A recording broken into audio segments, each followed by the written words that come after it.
তারপরে পরে অগন্ত দুরূদ ও শান্তির ধারা বর্ষিত হোক সেই মহামানব মানব কল্যাণের অগ্রদূত বিশ্বনবী হযরত মুহাম্মদ সাল্লাল্লাহু আলাইহি ওয়াসাল্লামের উপর। সম্মানীয় মুহতারাম বুজুর্গ দোস্ত, আমাদের রমজান মাসের লাস্টের দিকে আমরা চলে এসেছি, আর 10টা দিন বাকি রয়েছে। তো এই 10 দিনের মধ্যে আল্লাহ রাব্বুল আলামিন একটা লাইলাতুল কদর রাত্রি রেখেছেন। আর একটা বিষয় আছে ইতিকাফের বিষয়। ইতিকাফ সুন্নতে মুআক্কাদা আলা কিফায়া। এই মহল্লাবাসীর মধ্যে কোনো একজন যদি ইতিকাফ করে তো সকলের জন্য যথেষ্ট। আর দেখা গেল কেউ যদি না করে তো সকলে কি হবে? গুনাহগার হবে। সম্মানের মুহতারাম বুজুর্গ দোস্ত, হুজুর পাক সাল্লাল্লাহু আলাইহি সাল্লাম ইতিকাফ করেছেন। আবু সাঈদ খুদরি রাদিয়াল্লাহু তাআলা আনহু তিনি এবং সাহাবাদের নিয়ে হুজুর পাক সাল্লাল্লাহু আলাইহি সাল্লাম প্রথম 10 দিন ইতিকাফ করলেন, রমজানের প্রথম 10 দিন। তারপর জিবরিল আমিন আসলেন, বললেন আপনি যা ক্লাস করছেন, যা করছেন সেটা তো আরো সামনে। হুজুর পাক সাল্লাল্লাহু আলাইহি সাল্লাম আবার 10 দিন ইতিকাফ করলেন। আবার জিবরিল আমিন আসলেন, এসে বললেন আপনি যা তলাশ করছেন, যা করছেন সেটা আরো সামনে। তো হুজুর পাক সাল্লাল্লাহু আলাইহি সাল্লাম এইভাবে পুরা মাসে কি করেছেন? ইতিকাফ করেছেন। তো লাস্টের 10 দিনের ইতিকাফটা হচ্ছে হুজুর পাক সাল্লাল্লাহু আলাইহি সাল্লাম একদিন স্বপ্ন দেখলেন যে কি করছেন? তিনি সেজদা দিচ্ছেন এবং তার কপালে কাদা মাটি লেগে আছে, এবং সেই তারিখটাও নির্দিষ্ট করে তেনাকে দেখানো হলো যে কোন তারিখে কোন দিনে সে লাইলাতুল কদর রাত্রি। যে রাত্রির কথা বলা হয়েছে মানুষের 1 বছরে তার জীবনের যা কিছু ঘটবে প্রত্যেকটা ভালো মন্দ কাজ সেই রাত্রে কি করা হয়? লিপিবদ্ধ করা হয়। কে কতদিন বাঁচবে, কে কতটুকু খাবে, কতটুকু সে রিজিক পাবে, এই সমস্ত কোথায় বারিশ হবে, এমনকি কোন ব্যক্তি হজে যাবে তার নাম এবং তার বাপের নাম পর্যন্ত লিপিবদ্ধ করা হয় এরা। তো সম্মানীয় মুহতারাম বুজুর্গ দোস্ত, আর ইতিকাফের ফজিলত এরকম যে হজ করতে গেলে পরে আপনার 4 লাখ টাকা লাগছে, সেই হজের সব আপনাকে 2টো হজের সব দেওয়া হবে এবং 2টো উমরা হজের সব আপনাকে দেওয়া হবে যদি আপনি খালেস নিয়াতে আপনি ইতিকাফ করেন আল্লাহর রাস্তায়। আর যারা ইতিকাফ করবে তার জন্য 3 খন্দক জাহান্নাম দূর করে দেওয়া হবে। 1 খন্দক মানে কি? আসমান এবং জমিনের যতটা দূরত্ব রয়েছে ততটা দূরত্ব। আসমান এবং জমিনের দূরত্ব কতটা? 500 বছরের রাস্তা। কেউ যদি দ্রুতগামী এসে যায় তো 500 বছর লাগবে প্রথম থেকে, মানে এই জমিন থেকে প্রথম আসমান পর্যন্ত। এরকম খন্দক আল্লাহ রাব্বুল আলামিন তার কাছ থেকে দূর করে দেন।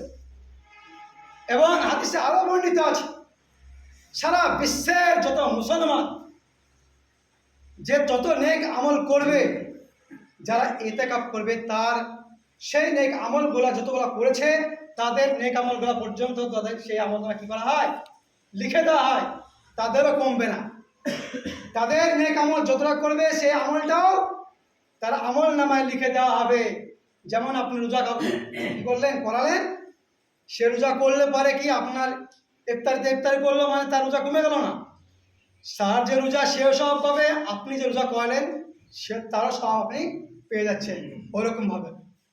তো সম্মানীয় মুহতারাম বুজুর্গ দোস্ত, যাদের হাতে সময় আছে, যাদের বাড়িতে মানুষ আছে, যে দেখাশোনা করা একজন মানুষ আছে, একজন থাকা যায়, কোনো অসুবিধা নেই। তো ইতিকাফ খুব ফজিলতের জিনিস, খুব দামি একটা জিনিস। জীবনের যত গুনাহ খাতা মেটানোর একটা রাস্তা হচ্ছে এই 10 দিনের মধ্যে। সম্মানে মোহতারাম বুজুর্গ দোস্ত, এই রাতে কাব বিন আহবার রাদিয়াল্লাহু তাআলা আনহু আবি হাতিমের মধ্যে একটা হাদিস বর্ণিত আছে, সেখান থেকে বর্ণনা করছেন সিদরাতুল মুনতাহা বলে একটা জায়গা রয়েছে।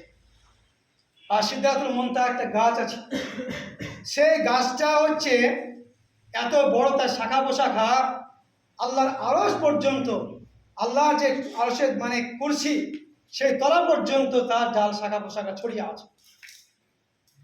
সেই গাছের উপরে অসংখ্য পরিমাণ ফেরেশতা আছে, যে ফেরেশতার গন্তি, যে সমস্ত ফেরেশতার তাদাদ একমাত্র আল্লাহ রাব্বুল আলামিন ছাড়া কেউ জানেন। তো আল্লাহ রাব্বুল আলামিন আওয়াজ দিয়ে বলেন, হে ফেরেশতারা, জিবরাইল বলেন তোমরা যাও, জমিনের মধ্যে যাও, গিয়ে মুমিনদের জন্য, যারা রোজাদার, যারা নেককার, যারা নেক আমল করছে তাদের জন্য দোয়া করতে থাকো। জিবরিল আমিন সমস্ত ফেরেশতাকে নিয়ে সমস্ত জমিনের মধ্যে ছড়িয়ে যায়। এমন কোনো জায়গা বাকি থাকে না যেগুলা দেখা গেল বাথরুম, যেগুলা নোংরা ফেলার জায়গা, সেই সমস্ত জায়গা, যেখানে দেখা গেল মদখোরের জায়গা, সেই সমস্ত যেখানে মানে ছবি আছে, কুকুরের ছবি লটকানো আছে, দেওয়ালে অন্য কোনো জীবজন্তু ছবি লটকানো আছে, সেই সমস্ত জায়গায় বাদ দিয়ে সমস্ত জায়গায় কি করেন ফেরেশতারা যাওয়ার পরে তাদের জন্য দোয়া করতে থাকে, দোয়া করতে থাকে মাগফিরাতের, যে আল্লাহ রাব্বুল আলামিন এদেরকে ক্ষমা করে দেন। কতক্ষণ পর্যন্ত করতে থাকে? একদম সকাল পর্যন্ত, সকাল পর্যন্ত তাদের জন্য দোয়া করতে থাকে যে আল্লাহ এদের মাফ করে দাও করতে থাকে। তো এরপরে যখন এরা আসমানে যায়, যখন প্রথম আসমানে যায়, সমস্ত ফেরেশতারা চলে আসে। আসার পরে বলে, আরে বলো খবর, বলে কি খবর, কেমন দেখে আসলে বান্দাদের খবর, আল্লাহর বান্দাদের খবর বলো বান্দাবান্দিদের। তখন ফেরেশতারা বলতে থাকে, তাদেরকে দেখলাম কেউ নামাজ পড়ছে, কেউ জিকির করছে, কেউ তাসবিহ করছে, বিভিন্ন রকম যা করে সব বলতে থাকে। তারপর দ্বিতীয় আসমানে যখন যায়, তখন সেখানেও এইভাবে প্রশ্ন করতে থাকা হয়, তার তো দেওয়া হয় যে হ্যাঁ তারা এইভাবে করছে, কাজ করছে। এরপর সিদরাতুল মুনতাহা যেখান থেকে এসেছিলেন সেখানে চলে যাও। সেখানে গেলে পরে সে সিদরাতুল মুনতাহা জিজ্ঞাসা করে, তোমরা যে আমার উপর বাস করছো, আমার একটা হক আছে, বলো তাদের খবর বলো।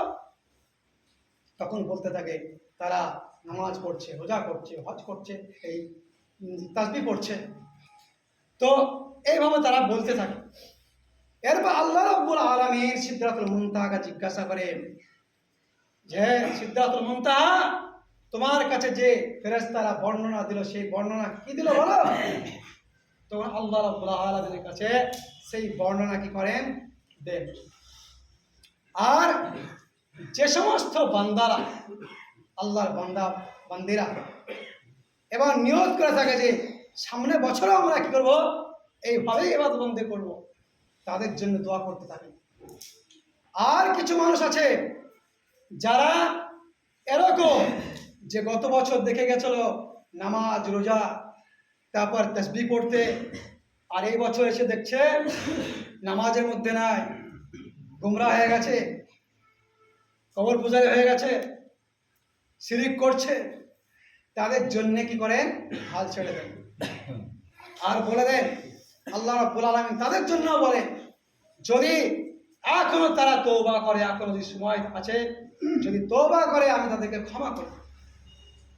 আর এই রাত্রিতে একটা বলা হয়েছে হাদিসের মধ্যে, ইবনে আবি শাইবার মধ্যে এসছে যে এই রাত্রিতে প্রথম যে কালেমা, যে রাত লাইলাতুল কদর পেল, সে রাত্রিতে প্রথম কালেমা যে একবার পড়বে তাকে কি করা হবে, জাহান্নাম থেকে দূর করে দেওয়া, জাহান্নাম তার জন্য হারাম হয়ে যাবে।